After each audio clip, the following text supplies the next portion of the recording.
then let's do it.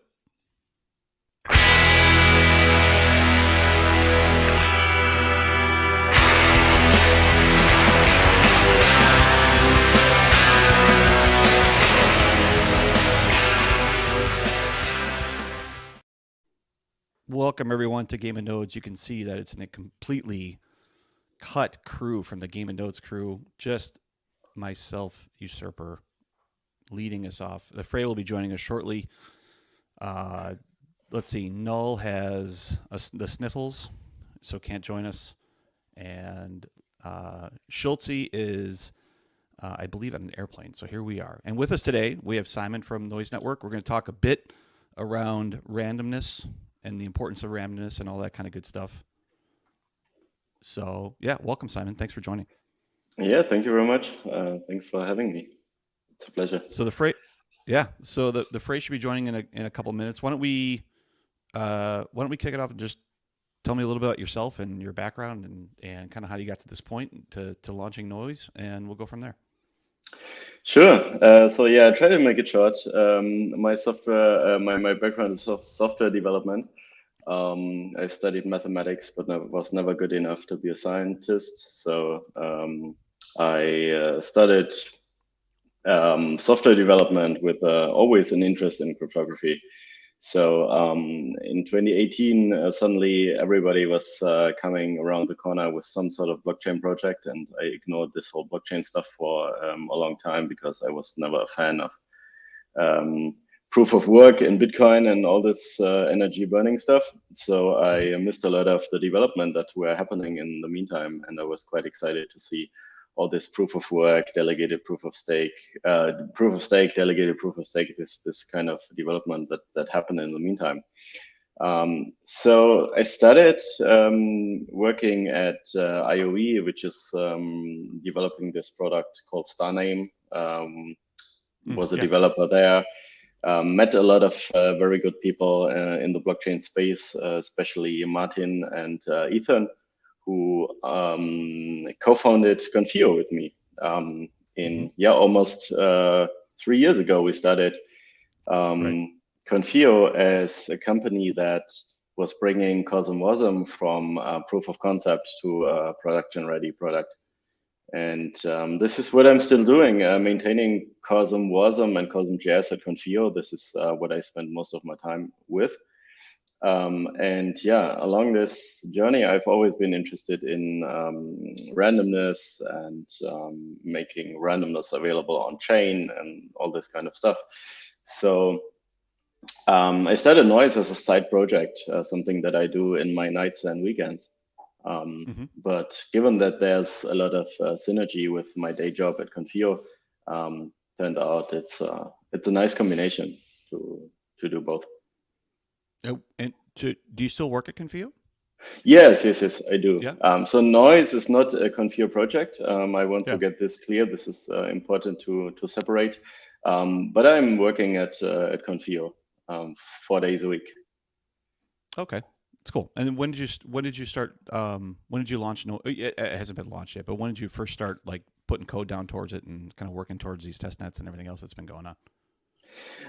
So the recent development is just 2 months old. However, the team that is forming right now is based around ideas that I published in blog post 2 years ago, where I figured out there is this DRAND project, which is a random number generator, a decentralized random number generator on the internet that has nothing to do with blockchain. However, from this DRAND project, you could get random beacons which contain a digital cryptographic signature. And those signatures can be verified using CosmWasm on chain.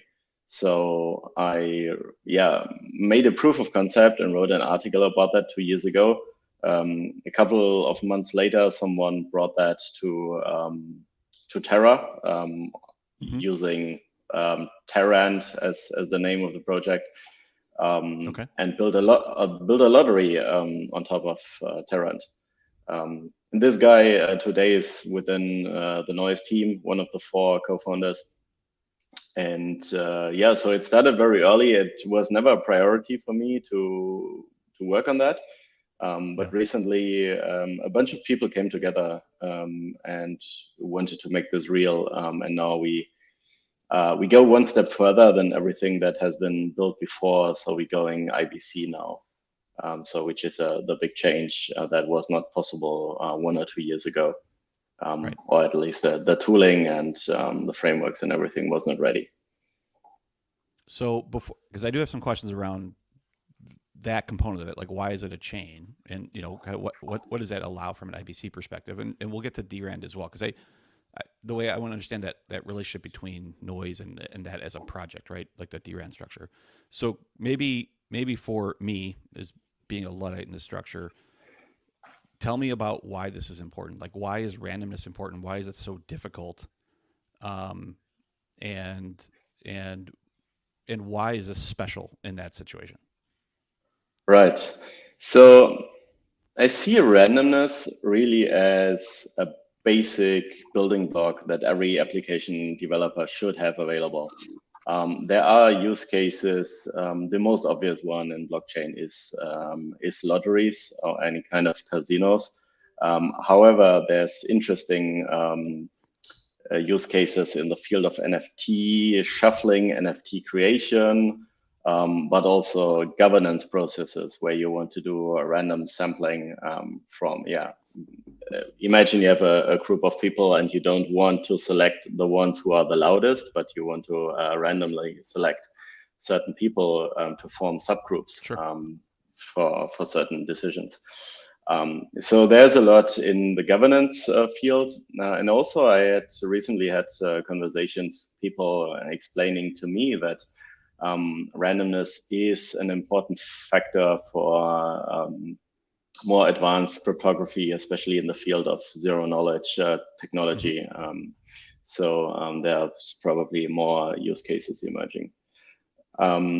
Now, I think randomness should be as easy as querying a local random number generator for a smart contract developer.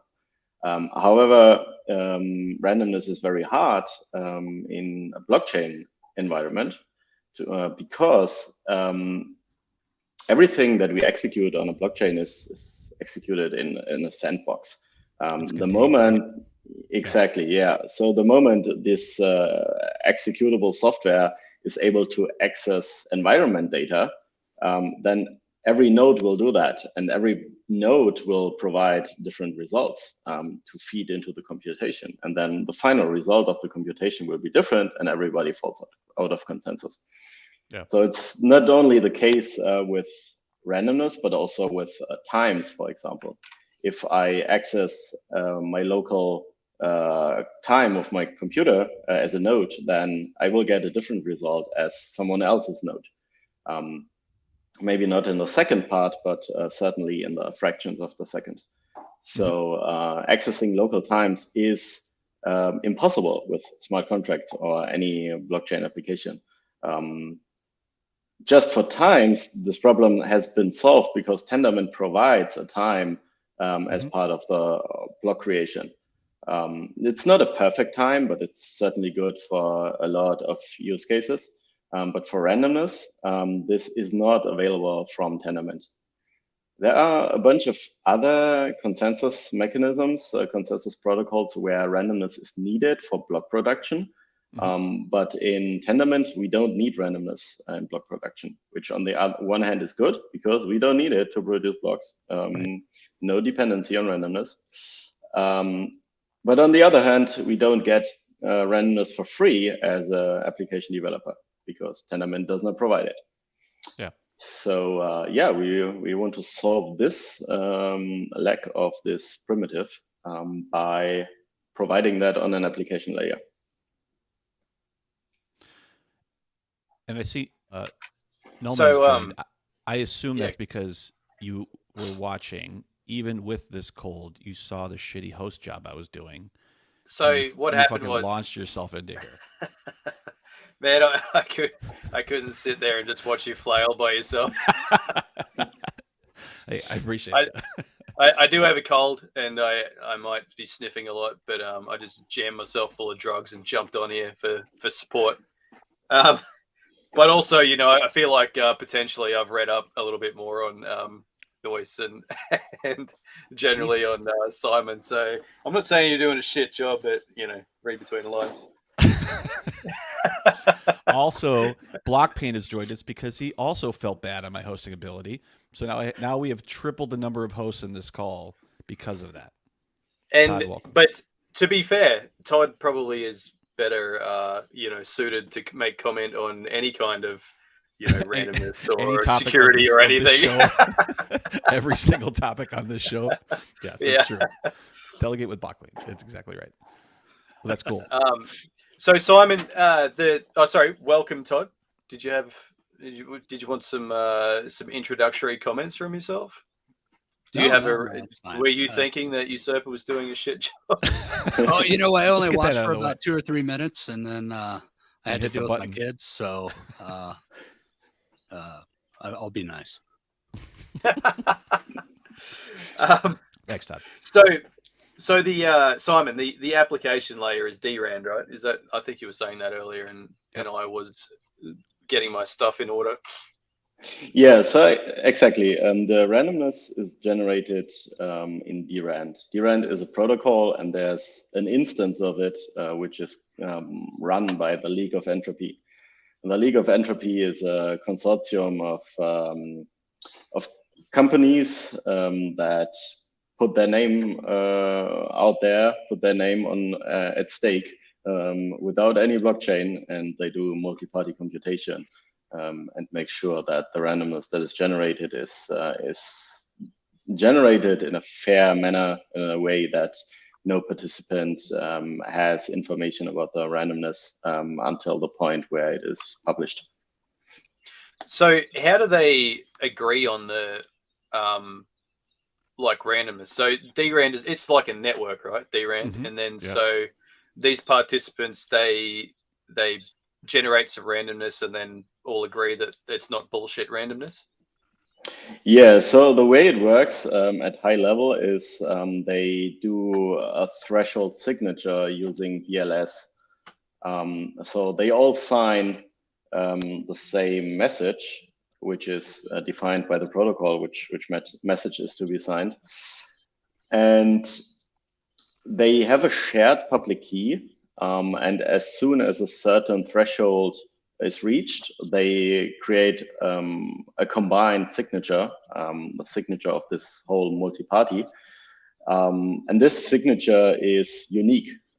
So we can use this signature directly, hash it, and have the randomness.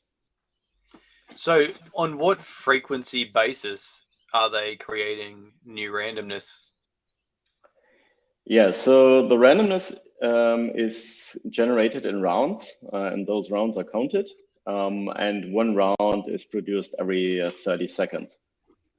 Okay, so pretty often.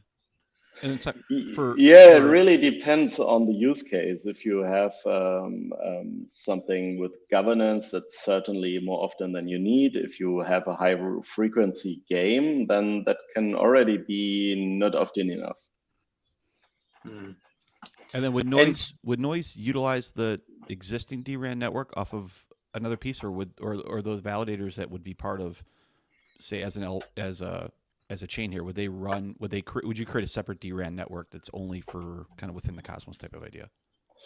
Yeah, so in the first iteration, we'll use the existing instance from the League of Entropy because it is working very well. It is actually powering Filecoin. So the moment this random number generator has issues, a Filecoin blockchain will stop. So there's a lot of economic power behind making sure those companies produce the randomness, continue to do so. And yeah, we could create our own instance if we feel the need to do so. And there's certainly improvement potential, but for now we will use the existing one. So is the League of Entropy, is that like open for membership, or is it just like a closed off, like a walled garden of just trusted people? It is A proof of authority kind of system. So you will have to certainly have to go to them and explain who you are, explain why you're able to run a high availability, highly secure infrastructure.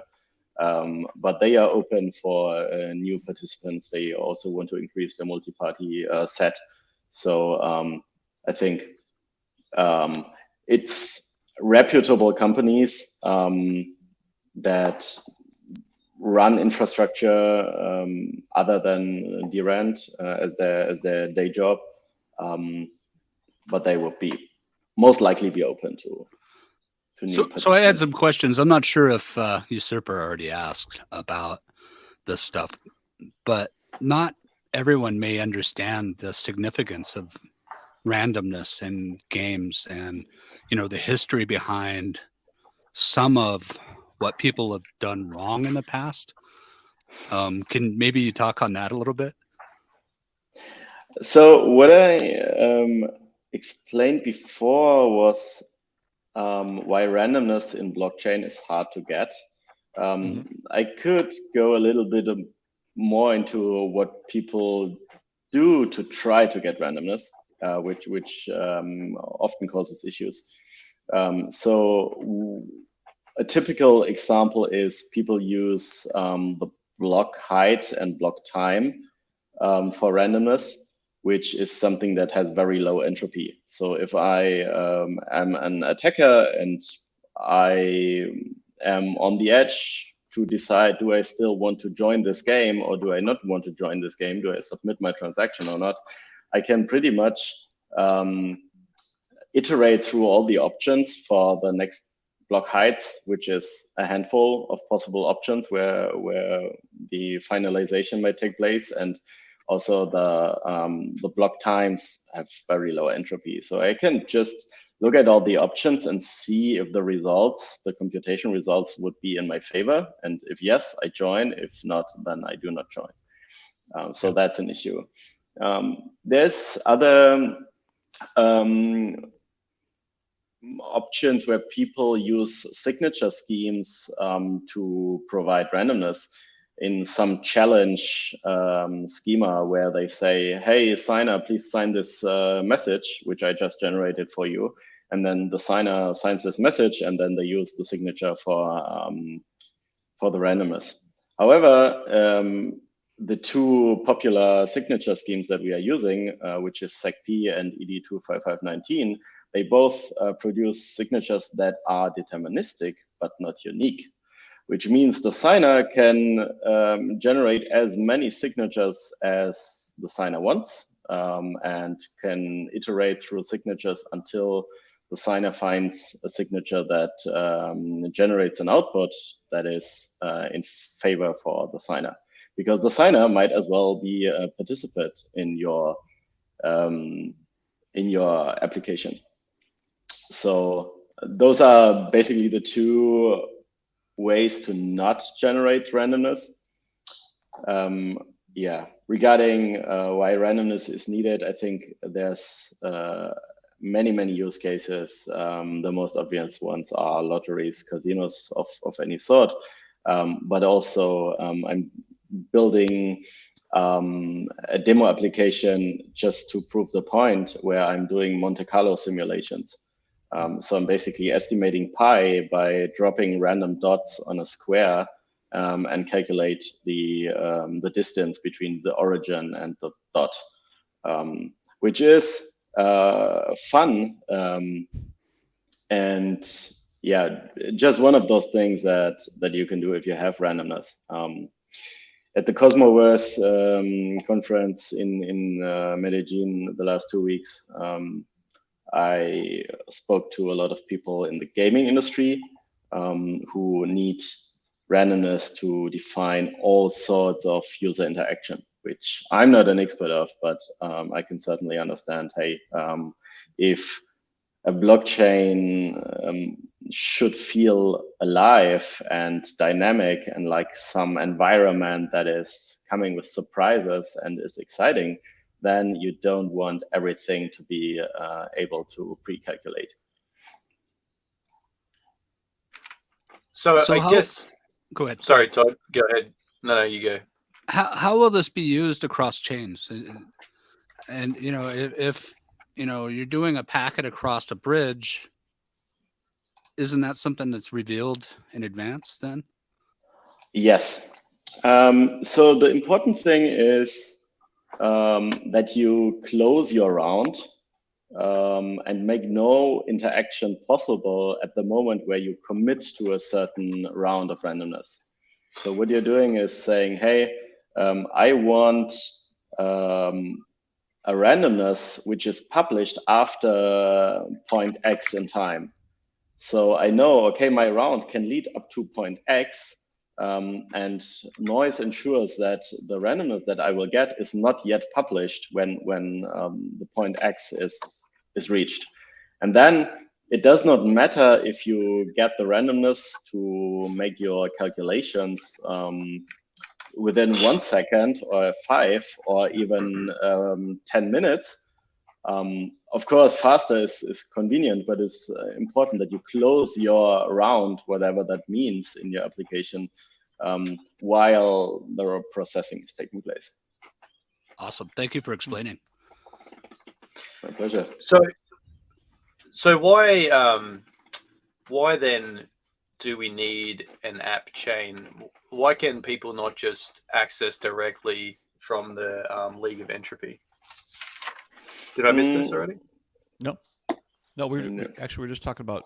We're getting to that question because if it is through League of Entropy today, it seems like it could be maybe contract based, but maybe that's wrong. And maybe as it grows, go ahead, Simon. Tell us. Sure. Tell us, man. Tell us. It has been shown by Terrant on Terra that it is possible to implement that as a smart contract on a single chain. So strictly speaking, you can have a verification contract on every single chain where you submit the randomness. The chain cannot access the League of Entropy directly because it cannot do network calls. And the League of Entropy DRAND is not within any blockchain space, but you have to submit the beacons from there into smart contract blockchain. Now, the issue is that if you have all those instances for contracts that verify randomness, first of all, they all take a lot of gas. So what we have to do is BLS signature verification, which is heavy computation. So on some chains that is feasible, it might cost you $1 or $2 to verify such a randomness. But on other chains, the block space might not be sufficiently big to provide those randomness. Okay. So basically, it comes down to if you're doing it from an SC. Did Simon freeze? No. Oh. Well, sorry. Was he still talking when I was talking? No, his video's been kind of coming in and out, but his audio's been good. Go ahead. Oh, can Simon hear me? Simon, can you hear me? I guess he's going in and out.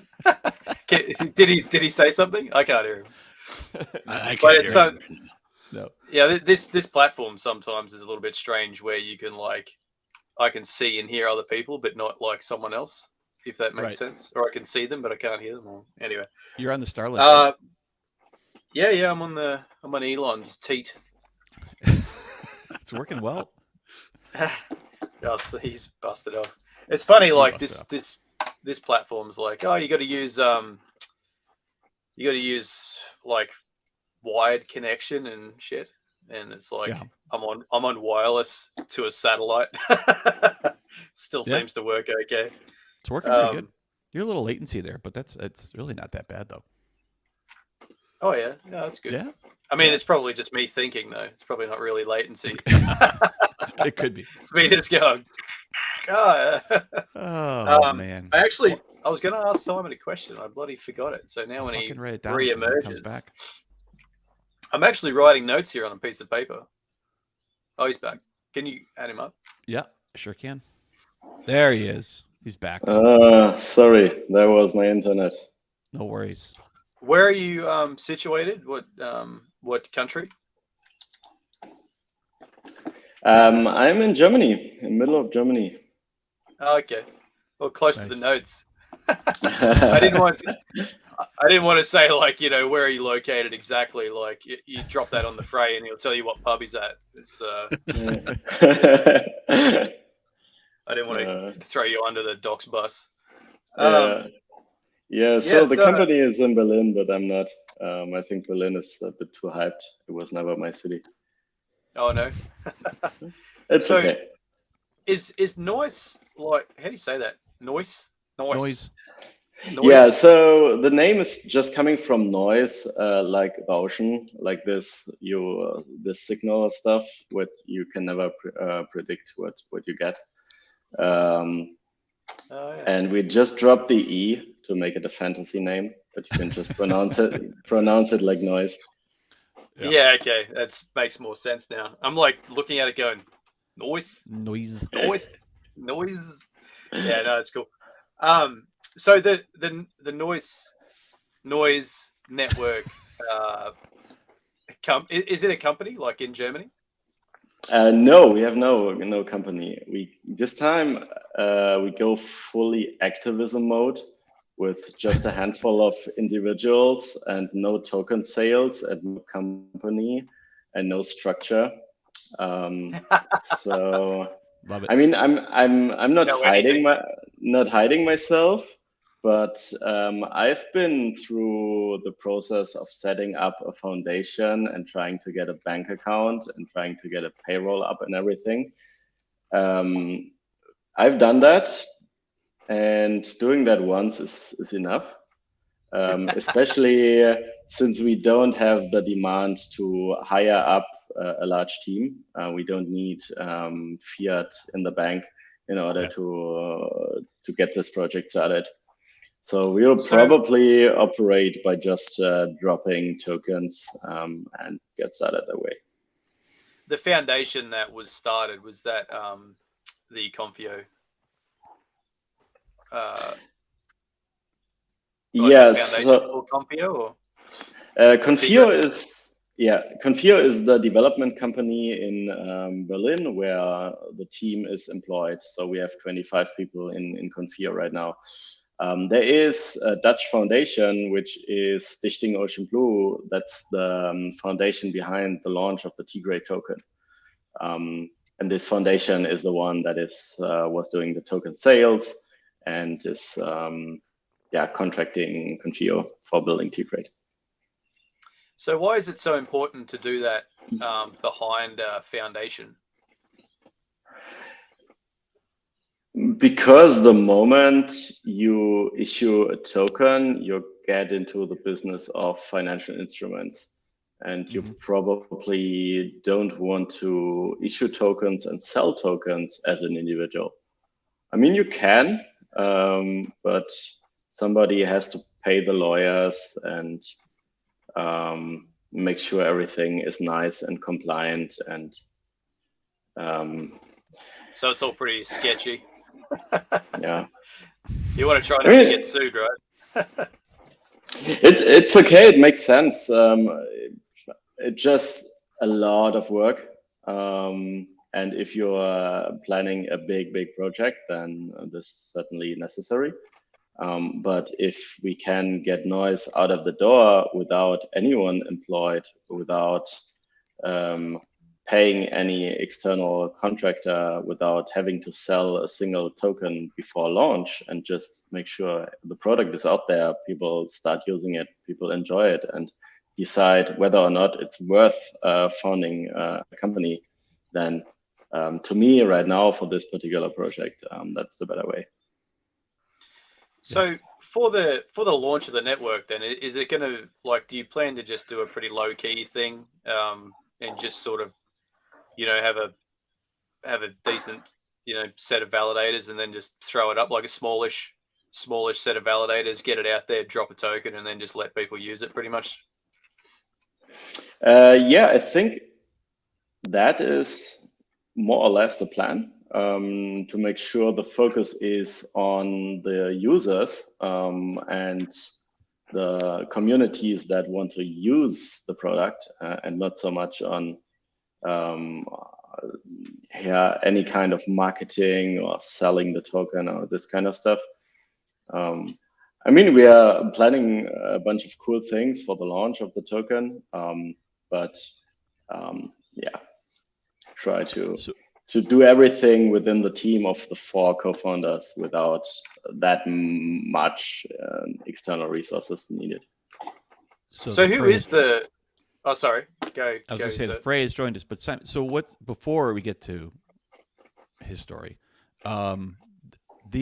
what's I assume there's a payment or a fee structure that the clients that use the network that would basically pay into that. Is that the idea? And do you think that like the Nois token itself will have a value to it, and would there be a minting type of structure? Or you think it's just really based on a fee structure because people are using the network and they're paying fees to be able to use the network? Yeah, so there is an income stream for sure, which is applications using our service, the Nois service via IBC to get randomness. They will have to purchase the token in order to pay for that service. In the beginning, it will be very simple as a pay-as-you-go payment. You pay for every randomness that you request. But we are also thinking in the direction of subscriptions, where especially applications that use a lot of rounds pay more like a flat fee or somewhere between per usage fee and some flat fee, because we also want to make it attractive for games that need a lot of randomness, as well as governance applications who might only need a randomness once a quarter. Right. And so the validator network itself, obviously they're dealing with the IBC structure and the transactions that are coming in through that piece, and they do have a role in the DRAND integration, right? So there's a request, or there's an integration there between the DRAND network and obviously this network that's generating that random number. And then there's a consensus from the validators to say this is the random number for this specific round, right? That they're agreeing that this is exactly what DRAND said, right? So there's a sense of completeness to say that this validator set has agreed that this is the number that we all see from DRAND. So actually the validator set itself is an oracle to DRAND, right? And they're presenting that data back. Is that right? They don't have to decide on that, and they don't have to check that, because the verification if a particular DRAND round is correct or not is done in CosmWasm and fully automated, fully executed. Because each DRAND beacon comes with a signature, and that can be verified in CosmWasm. So it's not like Oracle, where different validators would have to double check if the data is really correct and query some external endpoint. At the moment they get the beacon, it is added as a transaction into a block. It's automatically verified. Yeah. Okay. So and we have bots who do this bridging between reading randomness from DRAND and bringing that onto the Nois chain. And we have an incentivization model for bot operators, which is basically just external clients that are running and observing the DRAND network. And every time a new randomness comes in, they submit a transaction to the Nois network and make that randomness available as fast as possible. Cool. So the network itself, the validator network itself, obviously, I mean, if it's just running WASM, it's not really much of a value there. So I guess or could be able to grow, and it could bring DRAND in house, and you're basically building for the future in that sense, right? Because everything you just said right there, I understand it. It sounds like it could be a contract in Juno, right, or any other sort of CosmWasm type structure. But you're building it as a way for future capabilities. Right. So there is the MVP can be built as a contract on Juno. There's no doubt about that. However, there's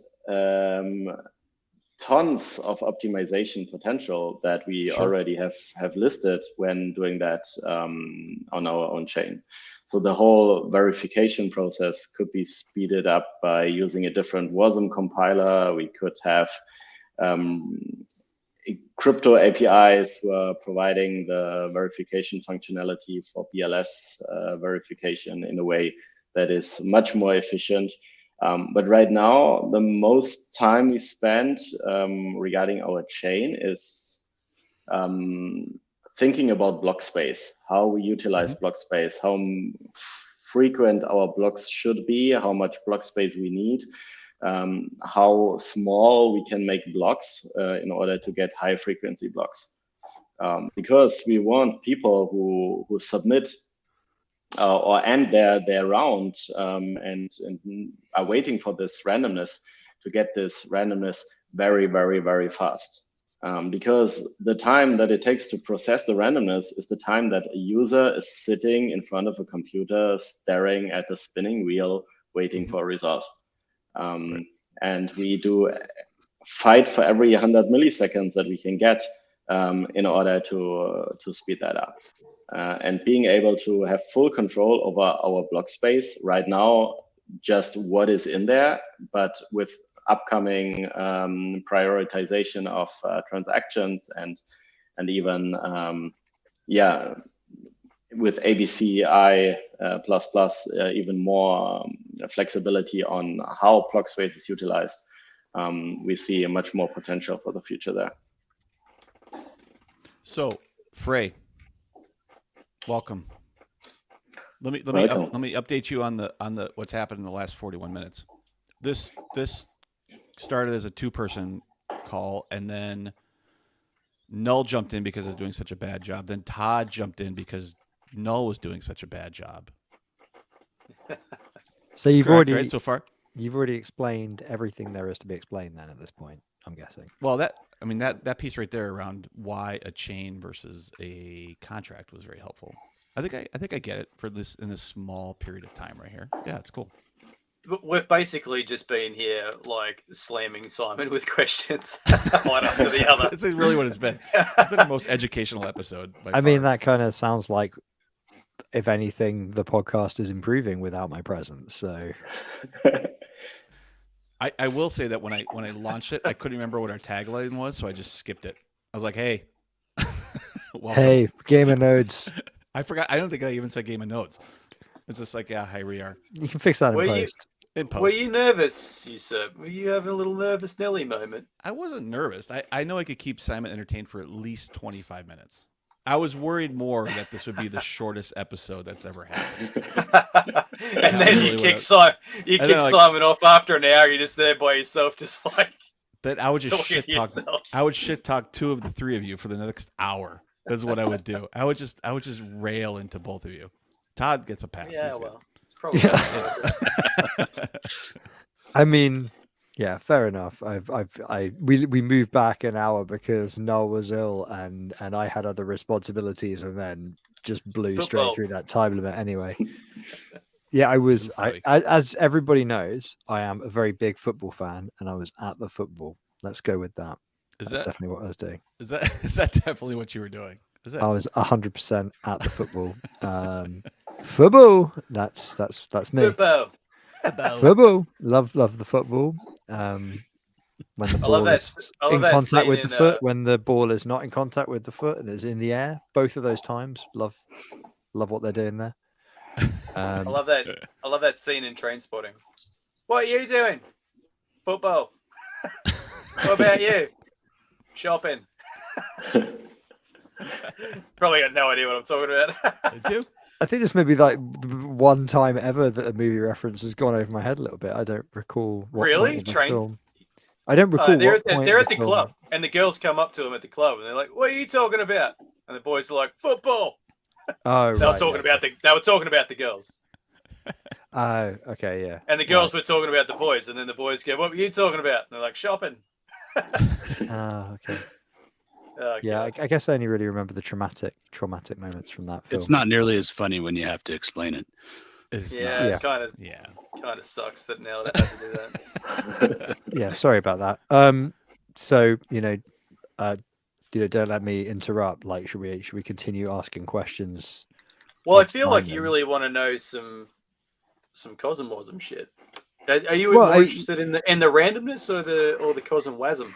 Well, I'm wondering, like, so I put some questions in the spreadsheet. I don't know if anyone's read the spreadsheet, but I kind of thought it might be good for the non-devs to actually do some kind of foundational stuff on randomness. But I don't know if you guys have already kind of covered that.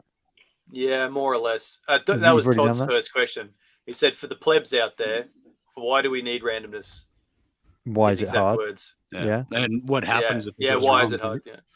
What happens when it goes wrong? You always win the 28th of July. 28th of July was actually a test of Juno's ability to create a random beacon via the process of app hashing. And it works. It turns out it does work. Yeah. It's really hard to do because you have to use auth Z, but you do get a random hash out the end. This will be interesting for the fray. Why don't you recap your questions and I'll see if I can answer them. Good. Okay, I love that. Right, so now, why is randomness important in a blockchain context? Firstly, because reasons. No, so from what I understand, so we need things need randomness, and it's just hard to generate. Well, difficult to generate reliably, randomly in a blockchain. So, casinos, obviously, games need randomness, other things need randomness, and it's just hard to generate. Is that the question? And right, okay, yeah, fine. Pretty good. So we got some decentralized applications might need randomness. Yeah, okay. So you're saying why specifically? Why is randomness? Why is randomness so hard to come by in a blockchain context? What's the challenges? Why is it something that we even have to talk about rather than just like generate it and you're done? Because of lack of entropy in a blockchain, and because the smart contracts can't reach outside of their little contract environment, their little VM, so they have to rely on things that are available to them. And I think Simon said the things that could possibly generate randomness is the block time and the block height, but they're predictable, and thus you can work out a handful of combinations of what they may actually result in, giving you the advantage of being able to predict it somewhat and then cover your bases in, if you're doing something that requires that answer. So the true randomness can't be generated inside the blockchain. Right. So why would I not just import a library and just like do it in a smart contract? So reasons. Trick question. That was so. When you say a library, what do you mean by a library? Well, like you can generate. You can. Yeah. So obviously you can generate. So, there are any number of ways of generating. I know what you're getting to. I know what you're getting to. So to do that inside inside the blockchain to get randomness that is truly random, then that will give everyone different answers, and you can't commit that state to the blockchain or you'll app hash everything. Is that right? Did I win? Yeah, you've won the game. Yeah. You've won the game of explaining back the situation. Very, very well done. Very well handled. Simon must be an absolutely excellent teacher, because that evidently only took the 28 minutes that I was gone to explain all of that. So he's a good teacher. I have to be fair, Simon explained it in much better detail and context and less stupid words. I mean, I feel like Simon's just sitting there cringing a little bit. He's like, it's not really what I said. Exactly what I said. It's pretty good. I mean, it captures the most important points. So if all we do at Game of Nois is we have the geniuses we bring on, they're fire, and then the general public, they're ice. We're just a lukewarm water in between. Then I can live with that. That's right. Just a little bit of that rubs off. I think that's pretty good, right? Yeah, 100%. I actually wrote down the main points on my piece of paper for article on the whole situation. So. You knew that the phrase quiz was coming. The phrase quiz time. It was coming. It was always coming. Like, shit, somebody's going to ask me about these. So my notes don't consist of much. So it's like it literally says DRAND, League of Entropy, and then under Y app, I have like it can't be implemented in a smart contract. There you go. Properly. And then I was like, I hate writing notes. Fuck it. I'm not gonna do that. I'm done. Yeah. Show notes. But I think done. Cross through the to-do list item. Bam. This is why your server takes care of the show notes, and I don't. I mean, I usually write show notes down in the thingo, but I feel like they just get ignored or are too far off to the right to be seen. Where do you write them? Go back in the. I think that's a lie. Yeah, I write it on the right-hand column of the the row C. Column X, more X, like, X, X, X. Yeah, exactly. Yeah. I was gonna say like H H H H or something. Keep scrolling. They're out there. You just gotta keep scrolling, and you'll see all Noel's hard work. Yeah, I believe it when I see it. So, have you talked about Cosmosm at all?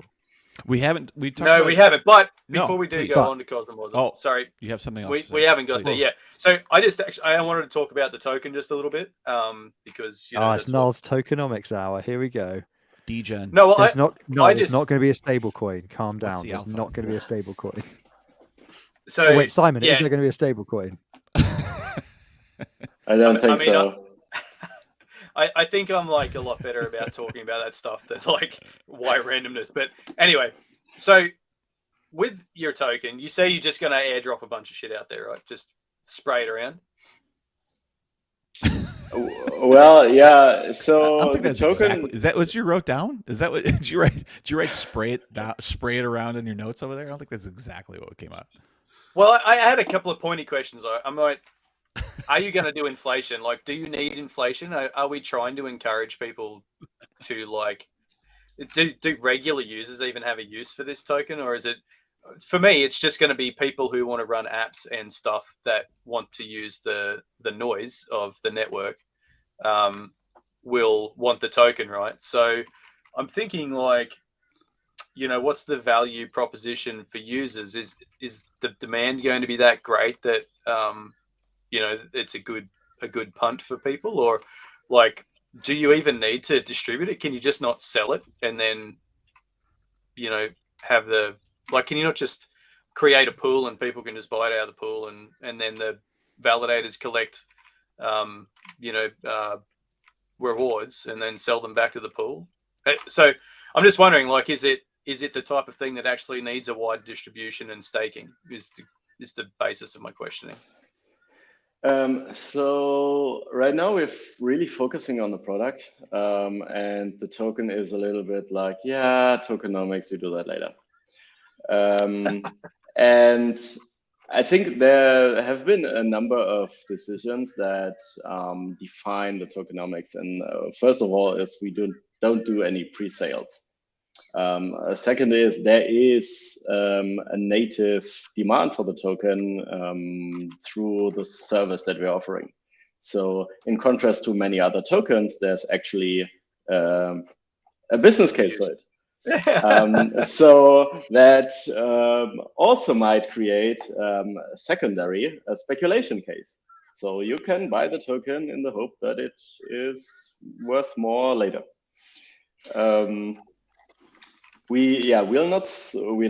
already said that. We are not you said you've not been doing sales. Yeah. And one thing that we want to make sure is we have an inflation model that rewards all the network participants, and those are not only block creators. There is inflation that goes to validators, but there's also inflation that is going to the League of Entropy, because they are doing a fantastic job in running this infrastructure, and they should have a share, even if it's a small share, in the rewards generated by this project. And not only the rewards, not on the monetary aspect, but they should also have an ownership aspect and a participant share in Nois, to make sure that whenever there's anything ongoing on DRAND and the League of Entropy, they make sure they have aligned interest with Nois and make sure we are talking and we know what's going on well in advance, and they are not making any crazy changes that they are discussing between the League of Entropy and Filecoin as the biggest user, and we only hear about them when it's too late. So for example, the DRAND team is working on shorter block times, round times for the randomness in the order of magnitude of 5 seconds instead of 30 seconds, and all this kind of stuff is good to establish a close relationship with the League of Entropy, as long as we use their service and collaborate with them. And there's tokens that should go to the bot operators that provide the bridge between the DRAND network and the Nois blockchain. So inflation should go in multiple pots, so that is going to happen for sure. We will make that token available on some decentralized exchange in order to allow people buying it who want to use the service or who want to have the token for whatever reason. And yeah, that's basically how far the thinking is for now. Is it possible to have a non-inflationary mechanism and only have like the distribution of the like transaction fees for the use of the network go to those separate pots? The reason I say this is, so I'm pretty like, I just like, for example, the way Kujira did it, even though it keeps every validator broke, in that they're not sort of, for now, but they're not trying to like be something that they're not, if that makes sense. Like the inflation is like, it's the you know, it's basically writing its own destiny. Like your inflation pumps your coin up to the users because they want to get that return on the coin, right? When it's really like, to me, it's a pretty disingenuous system because it doesn't value the coin based on its use cases and its actual usage at all.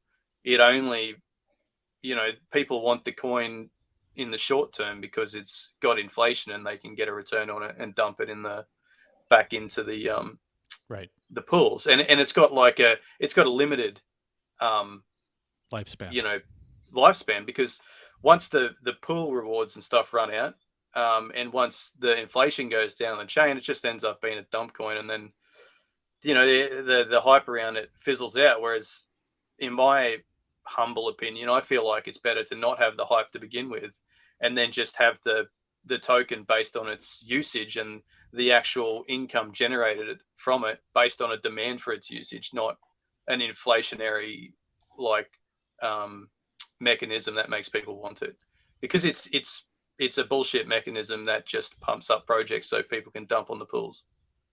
Yeah, but then you're implying, no, you're completely right. But you're implying that the inflation goes to delegators who do nothing else than buying tokens, putting them somewhere, and waiting for more tokens to come back.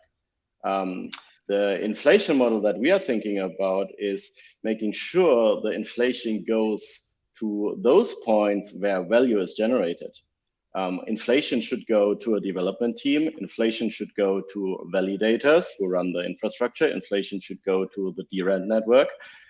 Inflation should go to bot operators in a way that the inflation is much closer in line with the value generated by the particular parties.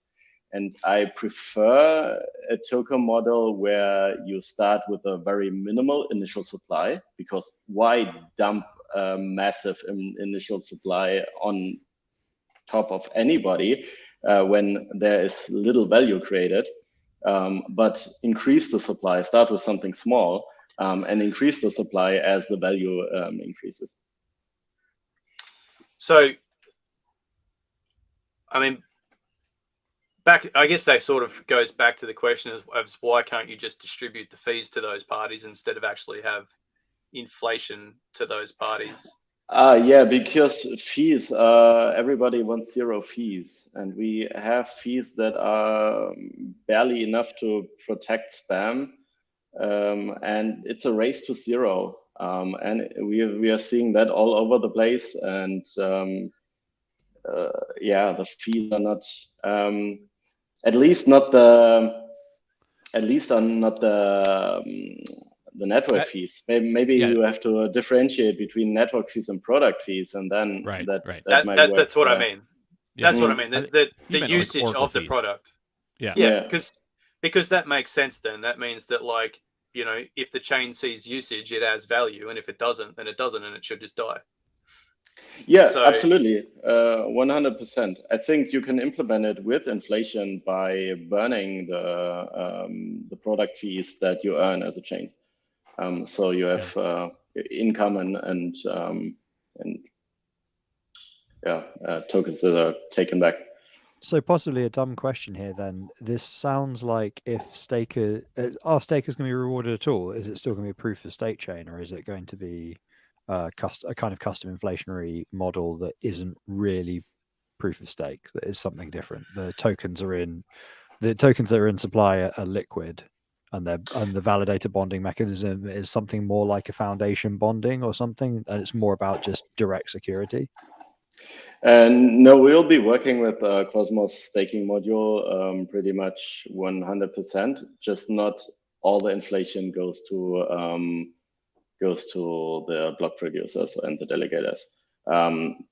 Right now, I think in the module, the distribution module, that gives you one parameter where it says, okay, you can give like 5% to your community pool. Yeah, it's like community pool, and then everything else is just like default, right? Yeah, something and like default means 95% or even more go to block producers. And I question that 95% of the value is generated by block producers. We love our validators. We also appreciate the staking mechanism. That's all great, but why not 50% of the inflation go to producers and delegators, and the rest to someone else, or 60 or 40? A naive question would be, given that, isn't there like a okay, so you could obviously modify the staking module, which sounds like what the plan is, but you could also presumably write that in CosmWasm and implement it as a privilege contract within something like TWASM, right? That would be another way of going about implementing a custom staking system that didn't really have to rely on the way the SDK does it, if you know what I mean. Yeah, absolutely. We have done that in Confio. We have done that for T-Grade. That all works, but that is a lot of work. It has been implemented in proof of engagement. It works entirely different. It completely swaps out the staking module from Cosmos SDK while continuing to use everything else. And I want to focus on the product and not on the token distribution. So I'm more leaning towards ideas that have been developed by the Stargaze team, where they have a distribution module that is more flexible, but overall works like any other Cosmos SDK chain. They just say, yeah, we also have an inflation share that goes here and an inflation share that goes there, and distribute it differently. Which I think makes sense. It's a good compromise between a little bit more flexibility without having to reinvent this whole security aspect of staking, as well as the tokenomics and everything that users are used to. Right. Okay, that's interesting, because I was kind of interested to hear you go in that direction, just because I assumed with the kind of T-Grade connection that it would be like, oh well, there's actually two, but by the sound of things, it's too much distraction from the product. Yeah, exactly. So I'm completely open to those ideas, and I'm talking with all kinds of people about how to use the flexibility that Cosm Wasm provides to replace those core modules of Cosmos SDK. And for each of those modules, for each of those slots, have a variety of plugins that you can choose and say, yeah, I want to have this type of staking, and I want to have this version of the bank, and I want to have that sort of vesting accounts, and have a mix and match system. However, for Nois right now, it would really just delay the launch of the chain, which is certainly something that we would absolutely avoid. Right. Okay, that makes sense. Because I guess so. We've been working on this HAL thing for a while, and something that became really obvious to us, like really quickly, was that we needed IPFS nodes. And then you kind of go, all right, but they need to be paid for, and the validators, I guess, are going to have to run them. So like, what we the kind of thing that we started looking at was TWASM for that, because obviously we're all smart contract developers mainly. Like that's the rest of the team. I'm the only one that's really done any SDK work, and like the SDK is, I think, quite hard to work with compared to CosmWasm. So it was one of those where we were like, okay, well, probably TWASM represents a pretty good compromise from where we're standing, albeit you got to kind of start from scratch, right? With the things you're re-implementing. What is TWASM? Can you explain for people? Well, I mean, Simon directly worked on it, right? So Simon could also probably explain okay. Better than me. Yeah, so I did not directly work on it, but it's basically a module in T-Grade that is T-Grade specific, that is part of the proof of engagement implementation.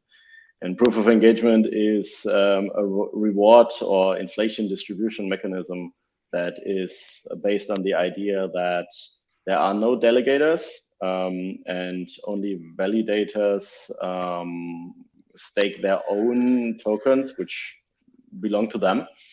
And there is reward distribution based on engagement points, which are collected by any sort of contribution to the ecosystem, and then are assigned by a committee on chain. And those engagement points then allow you to earn part of the rewards.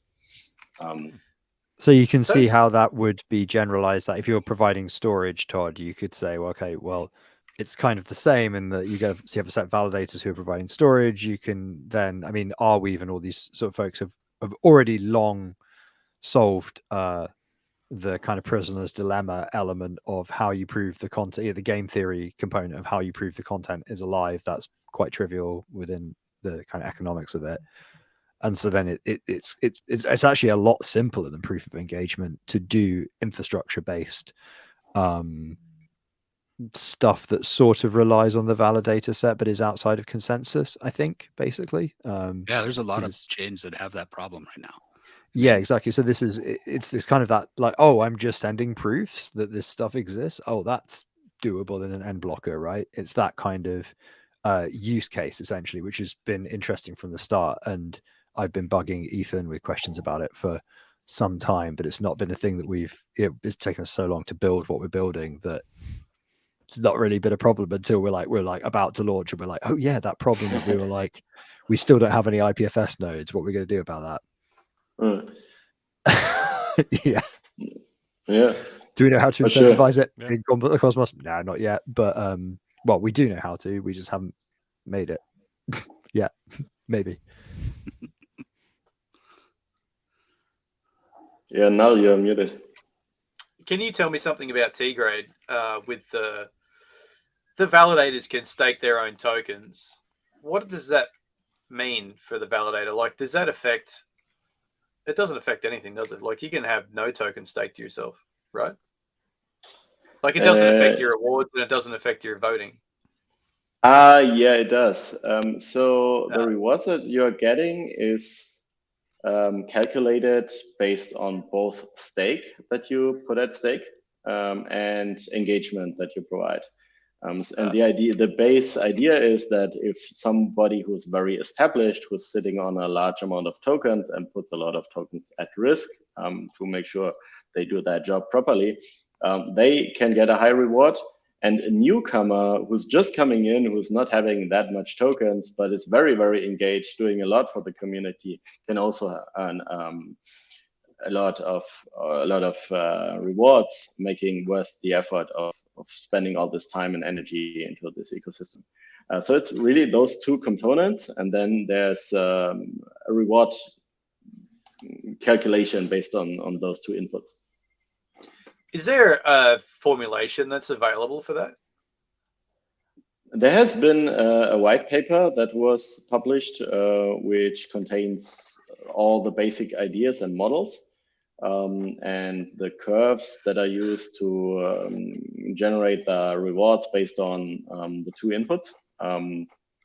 But I'm not super familiar with the details of how the chain is running at the moment, since I'm not really into the Tigray team.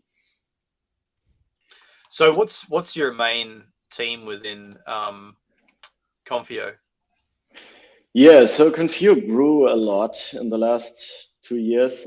We are 25 people now, and I'm focusing primarily on the public good stack, which is COSM WASM maintenance and COSM JS maintenance. COSM WASM is the smart contract stack, and COSM JS is the low-level client-side library for app builders. So that's what I'm focusing. I like the low-level stuff. I don't enjoy the product questions too much. I don't understand markets. I don't understand users. Same. That doesn't mean you don't want to talk. Does that just not mean you don't want to talk to users? That's a different thing. I love the brutal honesty. I'm just like, I don't understand. I like the code, man. Yeah, all these irrationalities. What? Twitter? I'll never understand Twitter. Guys, do you think we're at that time? Can we thank Simon and move on? Have you said everything you'd like to say, Simon, or is there anything else you want to bring up while you're here, man? You want to tell us, how pretty we are or anything? No, we're just thank you very much for the invitation. And look, man, thank you for coming on. Thanks for all your hard work. Like the number of projects that you're a part of. Like I guess like also like from the perspective of like being on the core chain of a team where we're kind of downstream dependency, and like we have to, whenever I get a message from Simon, I'm like, oh fuck, that's my reaction, because I'm just like, oh no, what is it? Like I see it pop up on my phone and I'm just like, well, whatever I planned on doing today, I'm not doing it today anymore.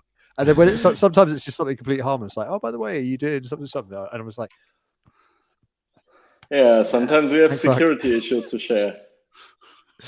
Yeah, like, every once in a while, right? I remember like Alp, who also works at Confio. I ran into him. I saw him at a conference, and then he came up to me a little bit later and was just like, "Hey, do you have time for a coffee?" And I was like, "Oh no!"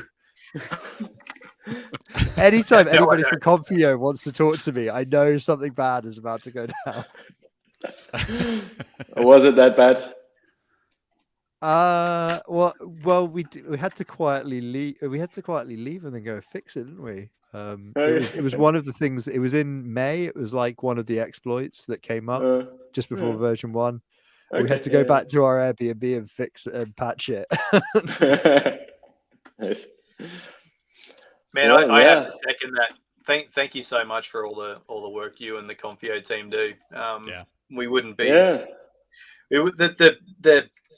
The ecosystem wouldn't have even a fraction of the value it's got now without COSM WASM and you guys working hard on it in the background. And I feel like there's not a lot of recognition as well in that part. So you can have it from us.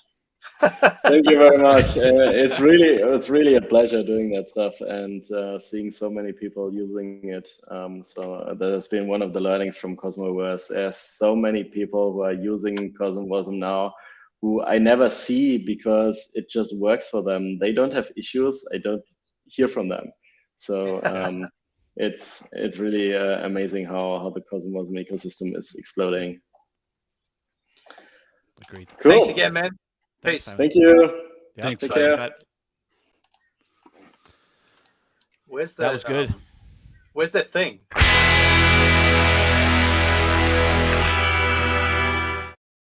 Listen, let me just catch you up on the whole situation. I was kicking ass on this thing by myself, and then I think Null felt bad about it and got involved. And then I asked Todd, I'm like, there's two of us. I'm like, what are you doing? Come on in. And Todd joined, knowing that I was kicking ass. I mean, you can go back to the tapes. I'm like, we have this on. This is recorded, right? So we can. I mean, I will go back and check it, and then make a judgment. No, he was doing great. I doing did fine. forget the name of the show and our tagline and our guest and your two names. But other than that, I kept it moving. That's not bad going, really. It's not bad. You know, it takes a lot of time to get to the level of slickness and professionalism that I've achieved, where 32 I episodes could is what I've heard. Yeah. just turn up and say the same line every episode, no matter how badly we've been rugged on the intro. Like it's a real skill. I mean, it's in the notes. fucking Like it's right there in the notes. It says in big letters. How can you miss it? Do you know the funny thing is actually that the one that Null's written, I think Null wrote that in the notes. That's actually not the correct. That's actually not the correct topper for the show. It's not the correct intro. Well, that's my version. It's a weekly podcast. Hello, everybody. To my credit, Game of Nodes, and a to weekly podcast. The weekly. To my credit, and to also to maintain the integrity of Game of Nodes, I didn't even open that spreadsheet. So, that's what any of you would do, right? We would just ignore that spreadsheet completely, and then afterwards, oh shit, all these notes are in there. I actually looked at that. There you go. There you go. Thank you very much. So, I've just realized one of the talking points this week is relevant to Simon, but he's gone now. So he's gone. We'll never see him again. Probably. Who was that guy? Did one of you guys invite? No. Sorry, I'm gonna stop making jokes like that. That's mean. But so a talking point I want to bring up, which is actually I put on the sheet, and then I remembered Simon was on, and I was like, oh, when shall we speak about that? But is Larry, who was on the show the other week, has been doing some preliminary work and has actually done made a surprising amount of progress, because he's a shadowy supercoder who apparently doesn't ever sleep, on CWSDK, which is can we just have Cosmos modules as smart contracts and just run those suckers and talk to Tendermint. We were talking about that just the other day, right? Yeah, exactly. With him, right? We were talking about timelines and everything else. Yeah, we were literally talking about like, hey, is this possible? Is this the thing? This seems like a thing that a lot of devs want. And he was and then he just like woke up one morning and was just like, well, I guess. and so some time before lunch. Right? Yeah, exactly. He had half an hour before lunch, so he just implemented the bit where. He said, we asked that, but he said like it would take 2 years, right? Or one of you guys, or maybe it was you. I think I said it would take 18 months. Obviously, we have a different. Maybe you said, and he was like, it's a morning. Work is like, about 5 minutes.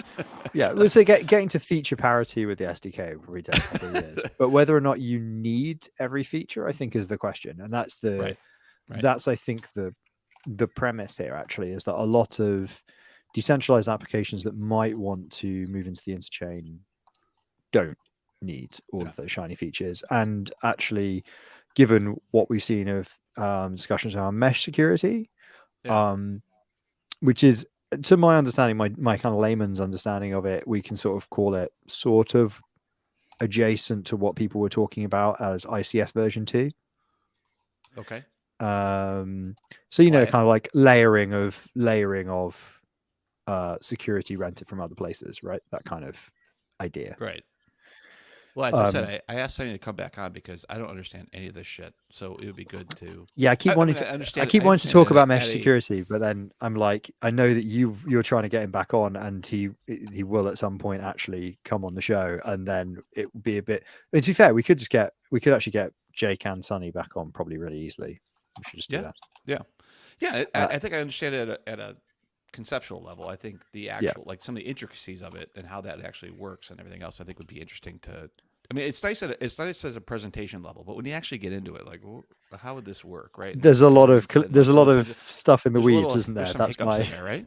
Yeah, exactly. So yeah. I think there's some details yet. I don't know if you've seen the implementation. You know, they knocked out an initial like proof of concept at Cosmoverse.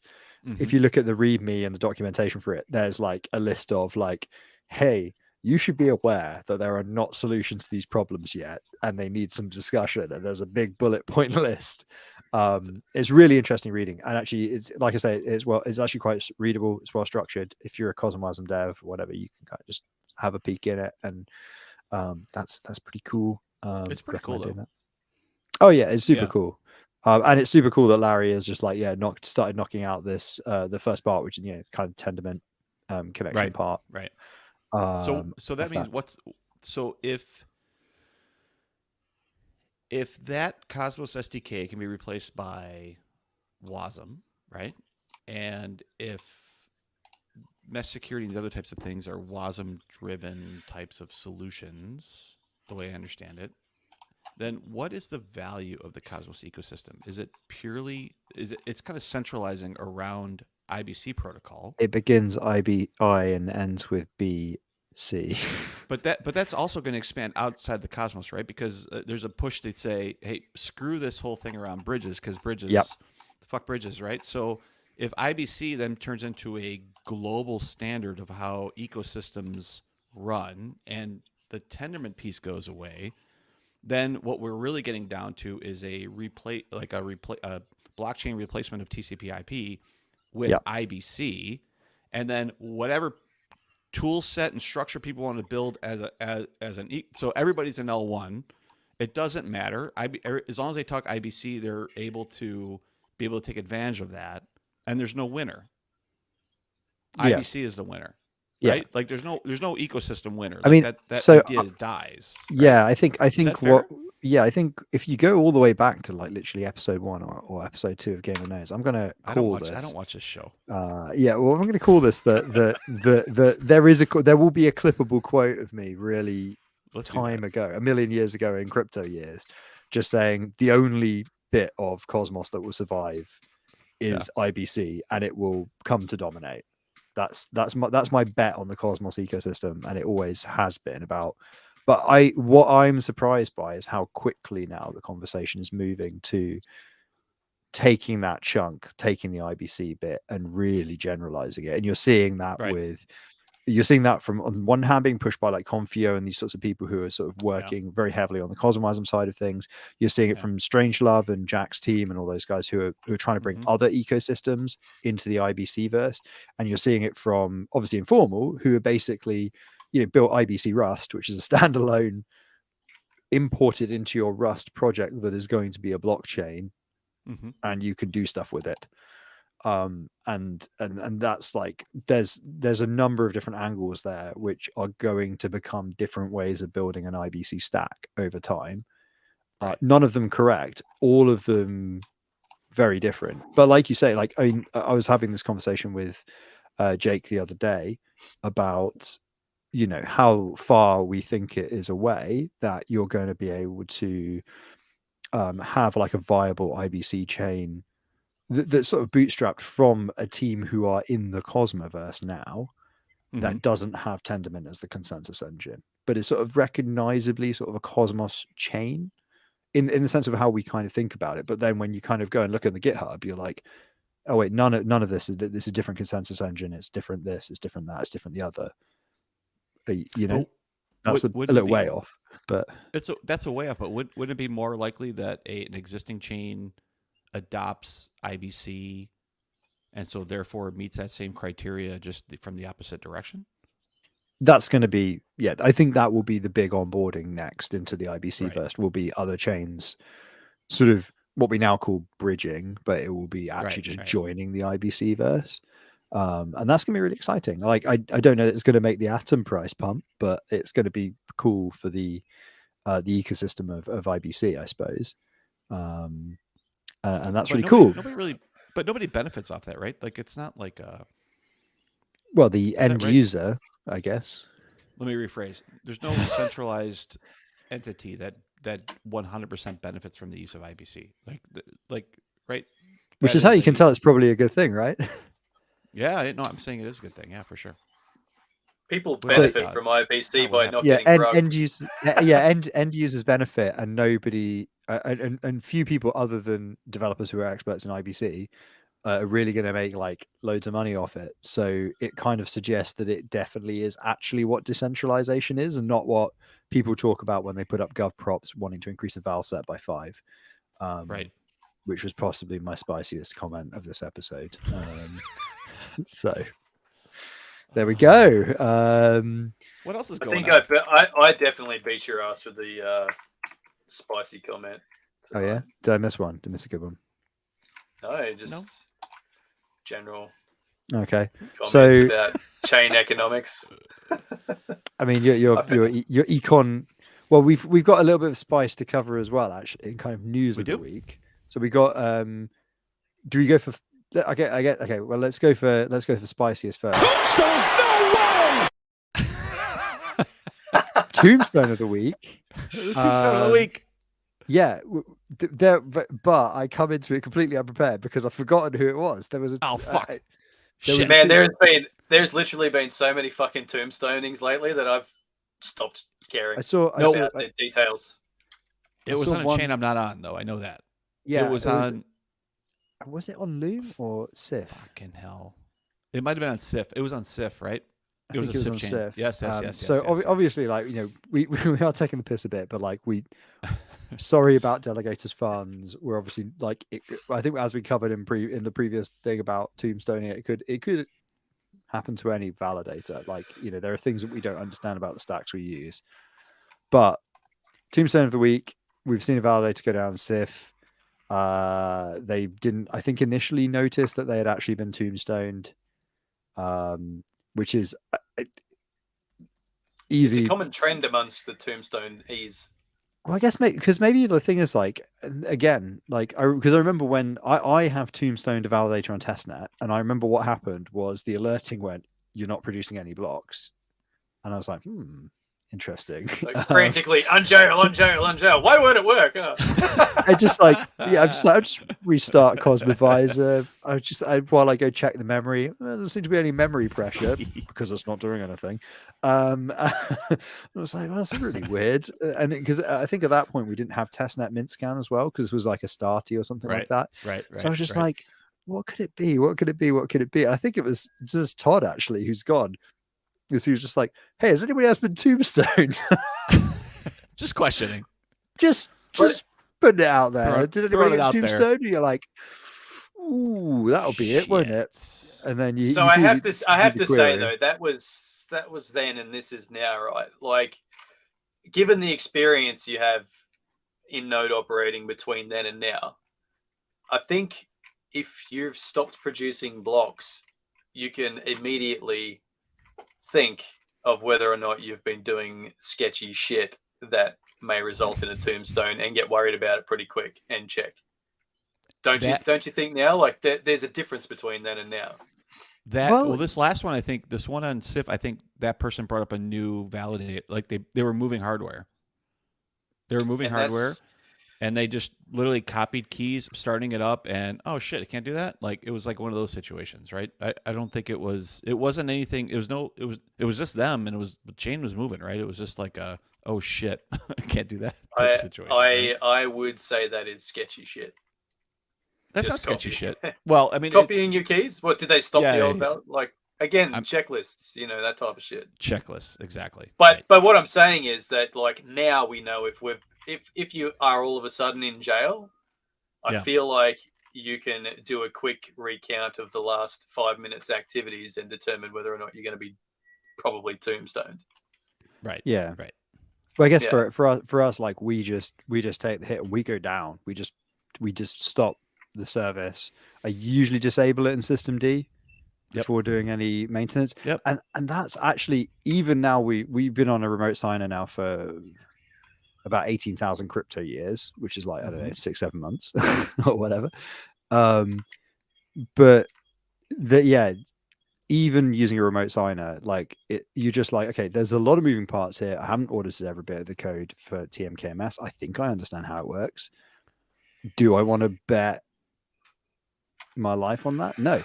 And the fun thing was, and I think I mentioned this in the other episode when we were talking about tombstones, was that like, you know, on a testnet very recently, I do have keys on a box because it's a testnet box, and I also run TMKMS, and I cycled out what I.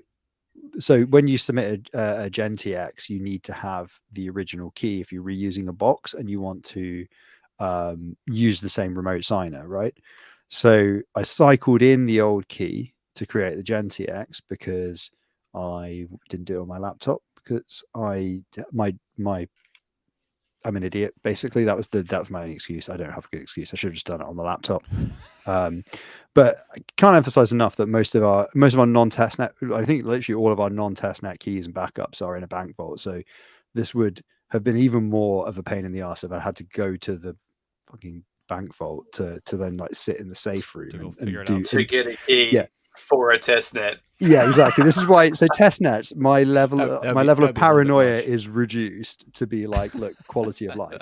So anyway, we were bringing up this thing, we were recycling on some other network, and moved the key onto the box that we were going to use, and just went, okay, GenTX, then remove the file, right, and then when it starts, it'll actually generate a new one.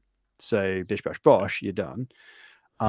What I did was I pieced this together afterwards. I had actually fat fingered the command to do what I normally do. Is I typically move the file. I just add .old on the end and then move it somewhere. And then when I'm sure that it's worked, I delete it. This is on a testnet. On mainnet, it is very much just never on the box anyway, so it doesn't matter. And we wouldn't reuse a box in that way. We bring up a new box because we have scripts that can do that. But anyway, mainnet is very different testnet. Testnets were a lot less automated.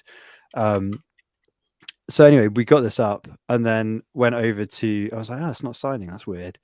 And then went over to TMKMS, looked at the log, and it was just like, double sign detected, prevented, double sign detected, prevented. Saved your ass. And I was like, how the fuck? And then it turned out, I went back over to the other thing, and the command line instruction I'd run, I just fat fingered it, and I just like Control C'd it or something. And actually, it was just the old key. Yeah. So I think it was like a bash script that had a few instructions on it, and it must have errored on a previous line. And I'd just done like the classic thing of just putting set E at the top of the bash script and not thought, well, hang on, if this line errors, it's not going to move the old file. Right. And then that will still be in place. And then it will restart the service. And I will think that it's restarted the service with the old file moved out of the way, generating the new file. Incorrect, because it failed because of my fat finger on my typo. It in fact errored out. And then I'm just like, oh, okay, that errored. Restart the service. Not thinking, the problem is not the bash. It's not just like the bash script error for some reason. I'm just like, oh, that's weird. I assumed Cosmovisor had just like barfed on start, so just restarted it. But it actually had never run because the script had exited because the file hadn't moved out of the way. We that doesn't add up to me. That doesn't add up. It does since it's scripted and it's like in a bash script. You don't know. Was it a separate node? Like, were you trying to just change your node from having that key on it to bringing on, like, to changing it from a local key to remote signer key? No, so it was already on. It was already on. It's one node. It was already a remote signer key. This is just a testnet, but the network was bringing up a new testnet, and I was reusing the old box. But I'd obviously already taken off the private val key. That was already gone somewhere into the fucking never sphere. But then I wanted to create GenTX, and I was being lazy because it wasn't on my laptop. So I put the exactly. I'm like, I know the correct version of the software is on this server. What am I doing? So I threw the priv val key up on that box because then it will do the correct GenTX, right? Because you need the priv val key to be correct. So then issued it from that box and then ran this like generic cleanup script. But at the top of the script, it errors out if there's a thing. I just didn't. Because I use Z shell locally, so I'm just so used to seeing like the red X. If it didn't exit 0, I see the red X, I'm like, ooh. But then on the servers, I'm using a different shell setup, so I didn't see it. So there's like exactly a bit of a comedy, say, actually. A bit of a comedy of errors here with like the way I was using the shell on the server. Minor mistake in a bash script, and you're like, that's how you tune Sling. Interesting, because that's how you tune. That's exactly what I was gonna say. Is like I run a shell that if the last exit was not 0, it shits everywhere. Like it tells you like it's red, and you can tell like what the status is of the last command that's run.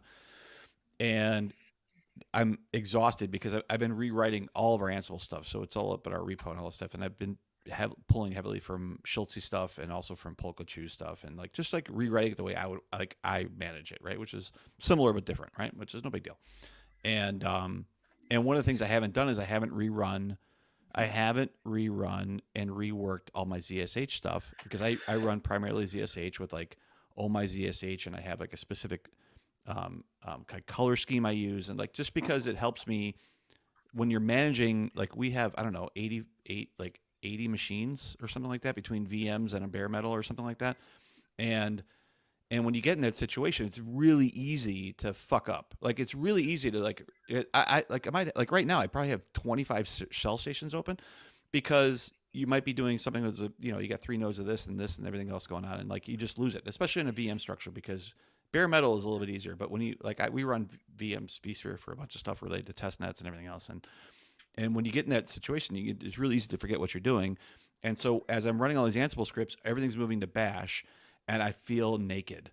That's exactly what it is. You're exactly right. When you don't have some of those catch-alls that are in there, I think it's really easy to fuck things up, right? And that structure, ZHH shells, and showing massive red X's when processes fail, that's not something that is out of the box. That's something you learn from 30 years of fucking other things up, right? Is really where it comes from. Boy, that was exactly. I know you guys just. He's looking for it. It's 10:36 in the morning. That was a good story for 10:36 in the morning. I wasn't looking to rug you. Man. I look like it. What? You were. I know you were. That's okay. It's Nul's hovering over the fucking thing. He's just waiting for somebody to say something funny. He's got to go to work. What? I'm not. I'm not. My hands are off the keyboard. My hands.